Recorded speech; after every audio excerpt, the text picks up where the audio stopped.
Hey guys, this is Maria from freewaysocial.com, and in this video I'll show you how to upload IGTV video on Instagram. IGTV, that is also called Instagram TV, provides brands with an opportunity to make videos longer than typical Instagram stories and posts. Follow these steps and you will figure out how to upload IGTV video. Click on the plus icon at the bottom of your screen.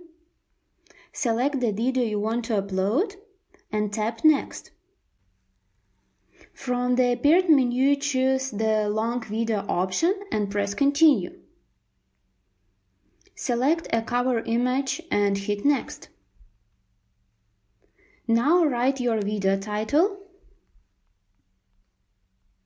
and short description.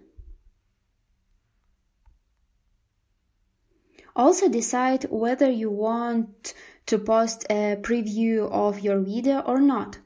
Tap Post. That's it. I hope this guide was helpful and you were able to upload IGTV video on Instagram. Don't forget to like this video and visit us at freewaysocial.com.